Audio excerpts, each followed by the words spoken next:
디모데전서 5장 24절로 25절 말씀입니다. 디모데전서 5장 24절부터 25절입니다.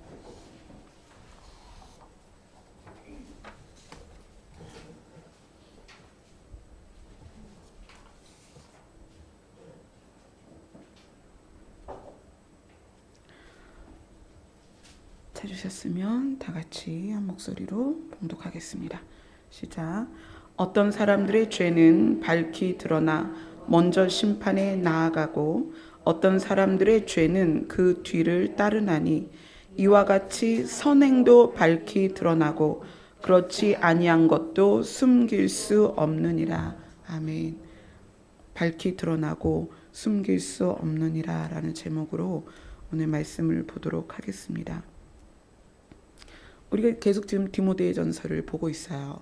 이제 마지막 6장을 앞두고 있는데 이 5장 한 장을 통해서 바울은 디모데에게 지금 아주 중요한 이야기를 하고 있습니다. 디모데라는 젊고 어린 사역자를 세워놓고 어떤 마음이었냐면 아들과 같은 마음이었어요. 디모데야. 아들 같은 디모데야. 바울이 결혼을 안 했기 때문에 아내도 없고 자녀도 없었는데 디모데를 향하여서는 아들 같았어요.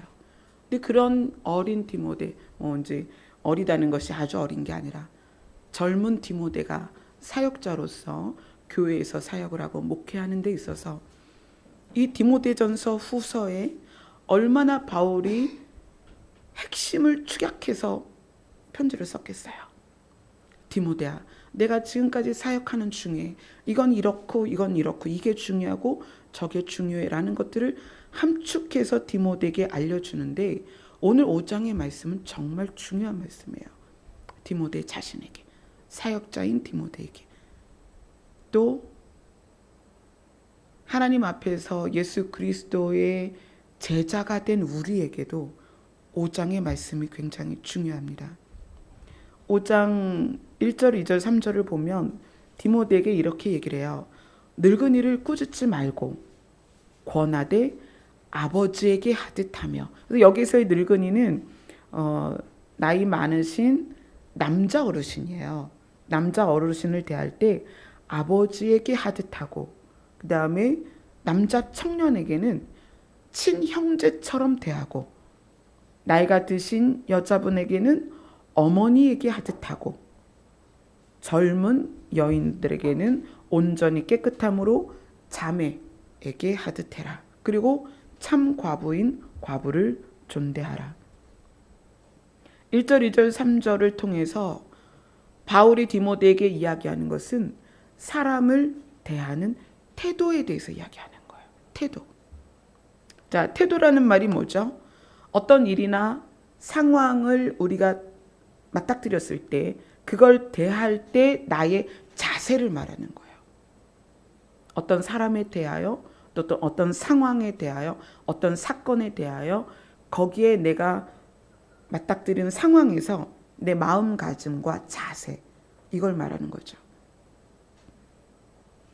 여러 부류의 사람들을 대해야 되는 디모데에게 그 태도에 대해서 이야기를 하고 있어요. 여기서는 이렇게 해라, 이렇게 해라, 이렇게 해라 하고 있지만 실제적으로 이 태도의 핵심은 뭐냐면 예수님이 사람을 대할 때의 태도를 말하고 있는 거예요. 예수님이 사람을 대하는 태도 중에 가장 핵심적인 태도는 십자가 지셨을 때예요. 예수님을 못 박으라고 소리쳤고, 그래서 예수님을 잡아다가 가시관을 씌우고 옷을 벗겨서 수치를 주고 침을 뱉고 뺨을 때리고 채찍으로 등을 산산조각 다 갈기갈기 찢어놨던 그들을 향해서, 그리고 못을 박고 창으로 옆구리를 찔렀던 그들을 향해서 예수님이 뭐라고 그랬냐면, 아버지, 저들의 죄를 용서하여 주옵소서. 저들이 자기가 하는 일을 모릅니다. 그게 예수님이 사람을 대하는 태도였다는 거예요. 예수님이 사람을 대하는 태도에 있어서 무엇이 관여되지 않았냐면 나의 억울함이 관여되지 않았습니다. 진실, 이게 관여되지 않았습니다. 진실이 무엇이에요? 예수님은 죄가 없는 분이잖아요. 예수님이 채찍에 맞을 필요가 없단 말이에요. 십자가에 달리실 이유가 전혀 없었습니다. 그 진실에 대하여도 예수님이 어떤 태도였느냐? 그들을 대하여 불쌍히 여기는 마음가짐이었다는 거예요. 바울은 디모데에게 사람을 대하는 태도를 이야기하고 있습니다. 생각해 보세요. 늙은이를 꾸짖지 말고 권하라는 얘기는 지금 연세 드신 어떤 아저씨, 할아버지가 잘못을 했다는 얘기예요. 꾸짖지 말란 얘기는 꾸짖음을 당해도 되는 상황이었다는 얘기예요. 그럼에도 불구하고 그러지 말라는 거예요. 어떻게 해라? 아버지를 대하듯 해라.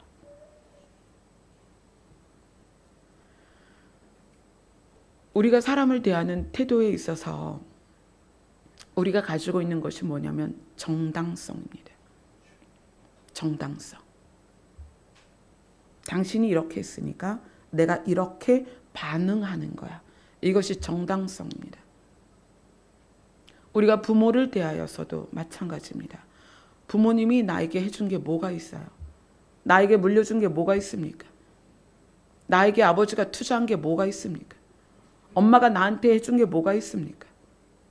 그래서 내가 부모에 대하여 바르게 대하지 못하는 것에 대해서 정당하게 생각을 합니다. 남편에 대하여, 아내에 대하여 당신이 나한테 해준 게 뭐가 있어? 당신이 남들보다 뭘 잘해줬어? 그래서 독한 말을 쏟고 악하게 행동하면서 거기에 대해서 정당성을 부여합니다. 우리의 심리는 그렇습니다. 자녀들에 대해서 공부 못하면, 어디가 부족하면, 부모의 기대에 못 미치면 그 아이들을 나무라고 미워하고 꾸짖고 심지어 무관심하고 울타리에서 밖으로 나가도록 그렇게 대우를 합니다. 그리고 부모는 정당하게 생각합니다. 저 녀석이 내 말을 안 들어. 공부하라는데 공부도 안 해. 엄마가 요구하는 걸 듣질 않아. 그러니까 내가 이렇게 말하는 게 정당하다는 거예요. 우리의 관계 안에서 정당성을 부여하는 부분들이 얼마나 많이 있습니까? 저는 그런 부분들을 볼 때 너무 마음이 아파요. 왜냐하면 우리가 정당성이라는 걸 가지고 주님 앞에 섰을 때에는 누구도 구원받을 만한 자격이 없습니다. 여러분이 구원받을 만한 정당한 이유가 무엇입니까? 우리가 하나님의 나라를 소유할 수 있는 정당한 이유가 뭐냐는 거예요. 우리 스스로 우리가 흰눈같이 휘어질 수 있겠습니까? 우리가 하나님의 본질적 거룩 안으로 우리가 스스로 들어갈 수 있겠습니까? 우리는 아무도 그렇게 할 수 없어요. 그러나 하나님께서 자기 아들의 피값으로 우리의 죄를, 진홍같이 붉은 죄를 흰눈같이 희게 하시고 내가 너를 의롭다라고 말씀하시고 의로운 자만 들어갈 수 있는 하나님의 나라를 우리에게 허락하신 거예요. 열린 문을 두었으니 그 열린 문으로 들어오라는 거예요. 이 정당성은 굉장히 악한 것입니다. 우리가 정당성을 가지고 주님 앞에 간다면 우리는 누구도 그 열린 문 안으로 들어갈 수 없습니다. 지난주 수요일 날 개업 예배를 갔습니다. 우리 사역자들 다 모시고 개업 예배를 가서 그 사업장의 사장님이 아가씨예요. 아주 똑똑하고 아름다운 아가씨입니다. 그 자매를 위해서 기도를 해주는데 하나님께서 그렇게 말씀하세요. 정말 많은 달란트를 이 자매에게 주었다. 많은 능력을 주었다. 그런데 그것을 정의의 주머니에 담아주었다. 그래서 제가 기도를 마치고 그 이야기를 해줬습니다. 자매를 향하여 하나님께서 이렇게 말씀하신다. 자매에게 정말 많은 달란트를 주셨는데 그 많은 달란트를 정의의 주머니에, 의로움의 주머니에 담아주셨다고 한다. 근데 그 이야기를 나누면서 그동안 제가 그 자매를 보아왔던 것들이 하나하나 생각이 나는 거예요. 정말 이 자매는 그 작은 가게에 소방 설비, 비상구 완벽하게 준비를 했고요. 식재료, 거기가 식당인데 식재료부터 그릇에 이르기까지 정말 최선을 다해서 준비를 했어요. 무엇 하나 소홀함이 없이. 그래서 어떤 손님이 와도 집밥을 먹은 것처럼, 그래서 내 몸이 건강해졌다고 느끼고 다시 찾아올 만큼의 준비를 해놓은 자매예요. 아, 그렇구나. 하나님께서 이 자매에게 똑똑함과 지혜와 달란트를 주셨는데 정의의 자루에 담아주셨구나. 그때는 거기까지 제가 인식을 하고 자매랑 나눴습니다. 그리고 토요 중보 기도 모임이 됐어요. 그래서 토요 중보 기도 모임 때 그 이야기를 나눴습니다. 그런데 그 이야기를 나눌 때 하나님께서 뭐라고 말씀하셨냐면, 그러나 의로움이 사랑을 기반으로 하지 않으면 그 의로움은 사람을 찌르는 무기가 된다는 거예요. 그 의로움이 모든 사람을 갈기갈기 찢어놓는다는 거예요. 제가 그것을 들으면서 바로바로 선포하면서 제 영이 탄식하기 시작했어요. 우리가 옳다라고 말하는 것과 옳다라고 생각하는 것과 옳다라고 생각한 그 기준을 가지고 얼마나 많은 사람들에게 상처를 주고 비난하고 정죄하고 비판했는지, 제가 그 내용을 중보기도팀과 나누면서 제 자신이 무너졌습니다. 저도 그러한 때가 있었고 그러한 의로움의 잣대와 의로움의 칼을 가지고 상대를 아프게 했던 시절이 있었다는 거예요. 정당성이 의로움이라는 거예요. 각자 기준의 의로움. 이게 맞는 거야. 이렇게 하는 게 당연한 거지. 그래서 뭐가 없어요? 죄책감이 없어요. 자기를 돌아보지 않습니다. 자기가 얼마나 수없이 상처를 주고 사람들에게 아픔을 줬는지 돌아보지 않습니다. 왜냐하면 자기가 가지고 있는 의로서 자기의 행동을 정당화했기 때문이에요. 그래서 바울이 젊은 사역자 디모데에게, 젊은 사역자인 디모데가 얼마나 똑똑했겠어요. 얼마나 지혜가 있었겠어요. 얼마나 그 젊은 마음에 의로움이 있었겠냐는 거예요. 그래서 첫 구절이 이것입니다. 늙은이를 꾸짖지 말라. 그건 무슨 얘기예요? 젊은 사역자로서 나이 드신 분들에게서 옳지 않은 것을 봤다는 얘기예요. 꾸짖어야만 하는 상황이라는 거예요. 그럼에도 불구하고 바울은 무엇이라고 말하냐면 아버지에게 하듯해라.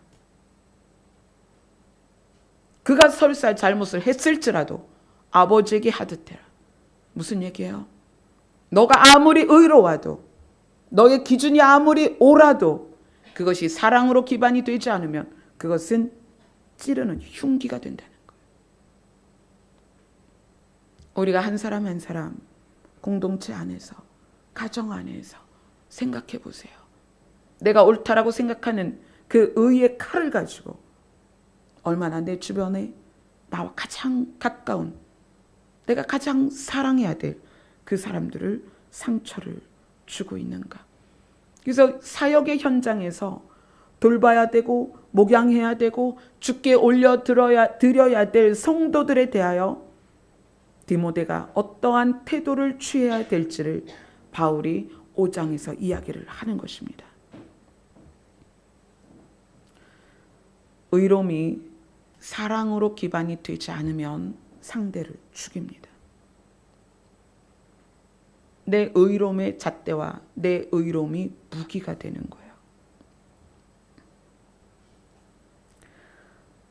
내용을 쭉 보면 이제 과부에 대해서 어떻게 할 것이며 장로들에 대해서 어떻게 할 것이며 범죄한 자들에게 어떻게 할 것인가, 그 태도에 대해서 쭉 나옵니다. 이렇게 해라, 이렇게 해라, 이렇게 해라. 그러면서 사역자로서 디모데가 해야 할 일들에 대해서 이야기를 하고 마무리를 오늘 본문 말씀을 하는 거예요. 24절에 어떤 사람들의 죄는 밝히 드러나 먼저 심판에 나아가고 어떤 사람들의 죄는 그 뒤를 따르리니 죄의 결과는 심판을 하는 거예요. 이게 먼저 밝혀지고 뒤에 밝혀지고의 차이일 뿐이는 거예요.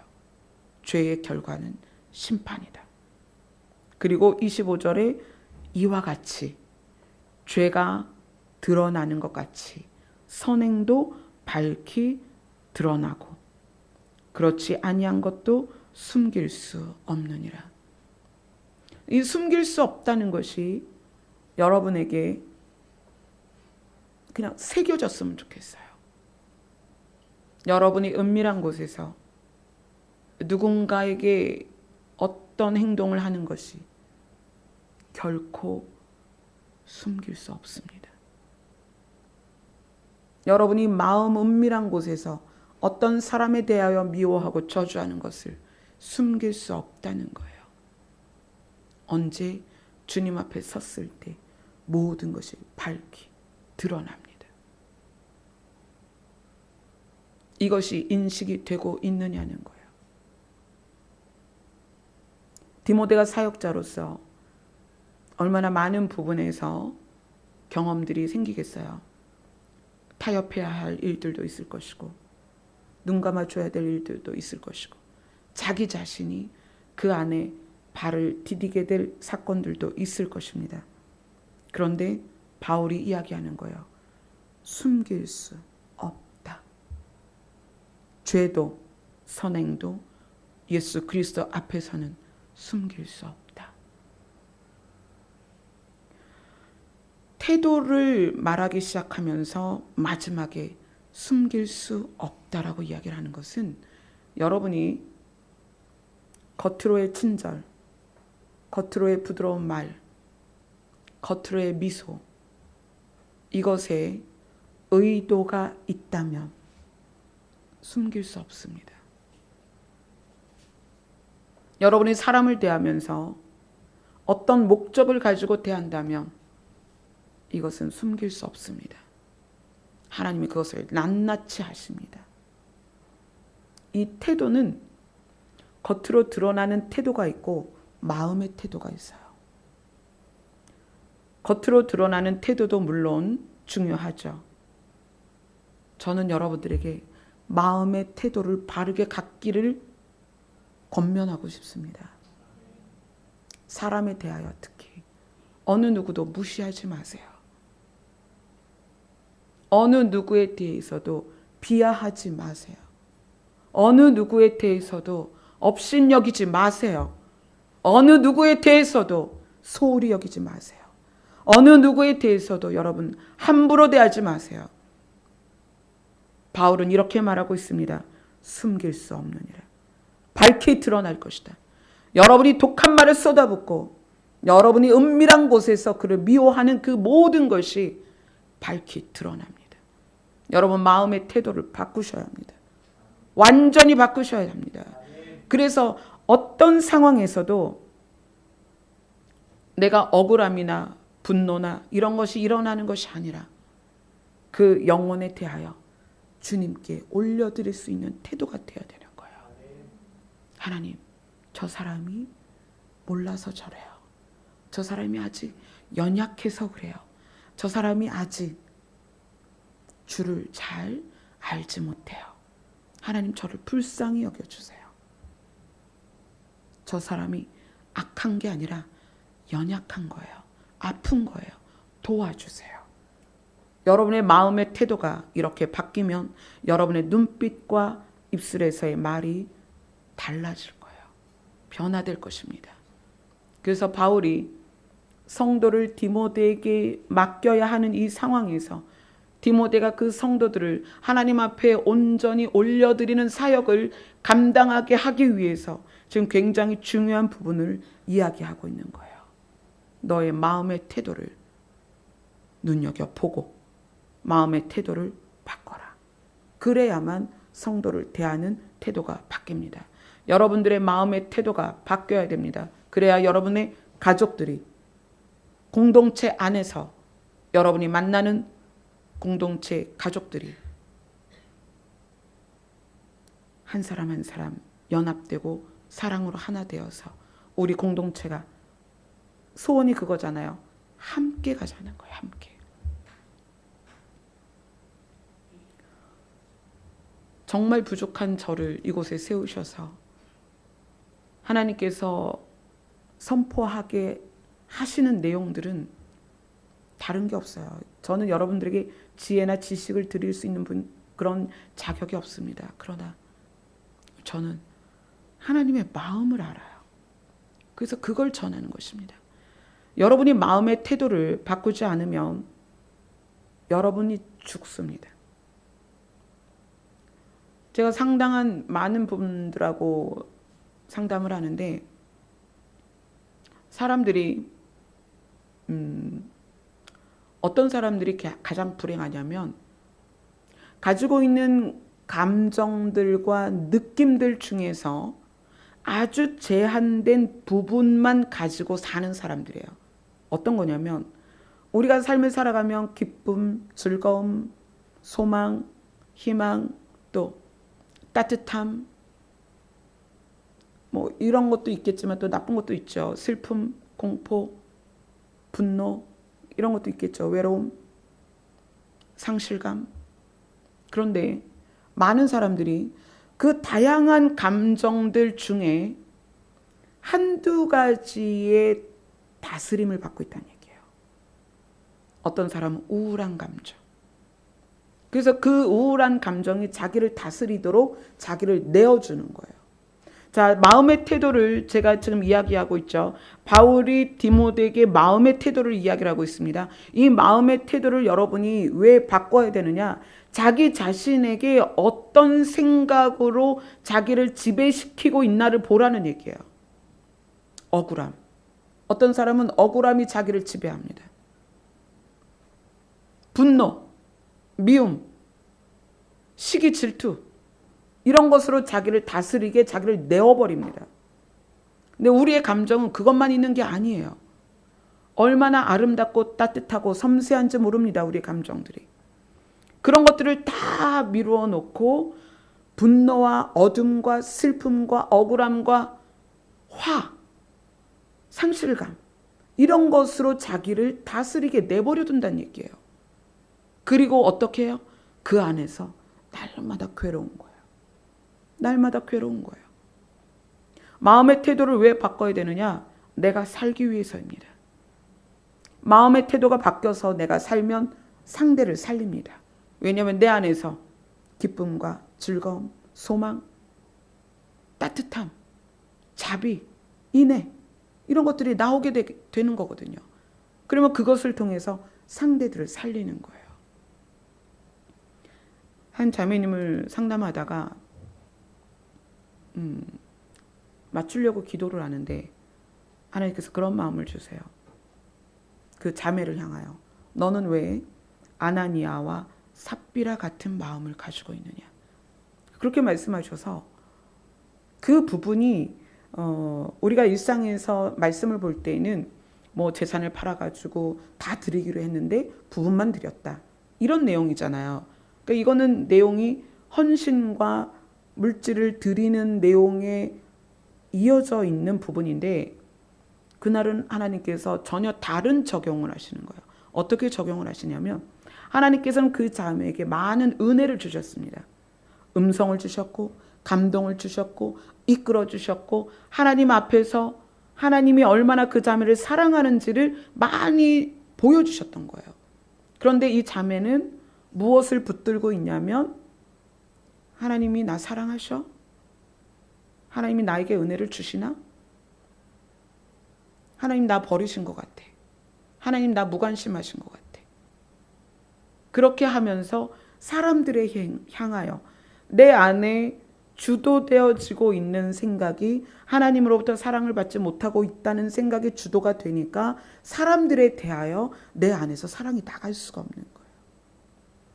그래서 그날 대화를 하는데 하나님께서 그렇게 말씀하시는 거예요. 너는 왜 아나니아와 삽비라 같이 그런 생각으로 말을 하느냐. 내가 너에게 얼마나 많은 은혜를 주었느냐. 네가 받은 은혜를 세어보아라. 하나님 나를 요만큼밖에 사랑하지 않아. 하나님 나에게 은혜를 요거밖에 안 줘. 나에게 있는 은혜는 요거밖에 없어. 라고 말하지 말라는 거예요. 내가 너를 이제까지 지켰고 내가 너를 이제까지 인도했고 내가 너를 이만큼 사랑했는데 왜 나에게 받은 사랑이 이것뿐이라고 이야기하느냐. 여러분 생각해 보세요. 여러분 안에 어떤 생각이 나를 지배하고 있는가? 그 지배하고 있는 생각이 사람을 대하는 태도입니다. 나를 지배하고 있는 생각이, 나를 주도하고 있는 생각이 말로 표현이 돼요. 그것이 눈빛으로 나가고 그것이 삶의 모습으로 나갑니다. 그리고 나서 그 자매에게 하나님께서 주신 감동이 너에게 내가 부어준 은혜와 사랑을 세어보고 날마다 그것에 감사해라. 그러면 모든 대인 관계가 다 해결될 것이다. 그건 뭐냐면 태도가 바뀌는 거예요. 하나님을 향해서. 하나님이 저를 사랑하셨군요. 하나님이 저를 이제까지 인도하셨군요. 하나님이 나를 택하여서 이곳에 인도하지 않았다면 하나님 저는 제 힘으로는 도저히 구원받을 수 없는 존재입니다. 하나님 감사합니다. 지금껏 붙들어 주셔서 감사합니다. 이렇게 하나님을 향한 태도가 바뀌면 그 감사가 입으로부터 눈빛으로부터 삶으로부터 밖으로 드러나게 되는 거예요. 그러면 그러한 사람이 누군가를 대할 때 그들에게 감동이 전해지고 사랑이 전해지고 그래서 어긋난 관계들이 회복이 되는 거예요. 우리가 마음의 태도를 바꾸는 건 굉장히 중요합니다. 첫째는 내가 사는 방법이에요. 우리가 우리의 마음의 태도를 바꾸면 내가 살아요. 첫째는. 그 다음에 내가 만나는 상대를 살립니다. 그래서 예수님이 말씀하시는 거예요. 너희가 이웃을 너의 몸처럼 사랑하라는 거예요. 우리는 그렇게 생각합니다. 하나님께서 우리에게 사랑을 요구하실 때 손해보는 느낌이에요. 하나님 왜 저보고 저 사람을 사랑하라고 그래요? 저 꼴도 보기 싫은 저 집사를 왜 사랑해야 되죠? 제 아내와 남편을 왜 사랑해야 되죠? 말 안 듣는 저 아이들을 왜 사랑해야 되죠? 사랑해야 되는 그 새 계명을 받고서 사람들이 억울해합니다. 손해보는 것 같아요. 내가 왜 먼저 손을 내밀어야 되죠? 내가 왜 먼저 안아줘야 되죠? 손해보는 것 같아요. 그러나 하나님의 새 계명은 살리는 계명입니다. 무엇이냐면 내 안에서 사랑이 흘러갈 때 내가 살아요. 그 사랑할 수 있는 힘을 하나님이 부어주시고 내가 그 사랑 안에서 날마다 새로워지고 내가 아름다워지고 내가 빛이 난다는 얘기예요. 내가 살아요. 사랑하려고 노력하는 그 자기 자신이 살아나는 거예요. 사랑을 하라는 것 때문에 억울해하지 마세요. 여러분 손해보는 거 아닙니다. 사랑을 할 때 사랑하는 자기 자신이 살아나고 하나님께서 우리에게 주시고자 하는 은혜를 받을 수 있는 그릇이 되는 거예요. 오늘 주님께서 바울을 통해서 디모데에게, 바울을 통해서 여러분에게 말씀하십니다. 마음의 태도를 바꿔라. 너희들이 무엇을 주로 생각하고 있는지 그 생각한 것이 밖으로 나오는 이 너의 태도를 바꾸라는 거예요. 그리고 우리 안에 감추어진 그 모든 것이 밝히 드러날 것이다. 감출 수 없다는 거예요. 저는 여러분이 다 살아나길 소원합니다. 살아나되 썩지 않는 몸, 죽지 않는 몸으로 완전히 변화될 때까지 다시는 뒷걸음질 치지 않기를 소원합니다. 더 앞으로 전진하시고요. 더 주 앞에 깊이 들어가시고요. 날마다 예수 그리스도를 따라가세요. 절대로 뒤돌아보지 말고 절대로 뒷걸음질 치지 마세요. 이제는 그럴 시간이 없어요.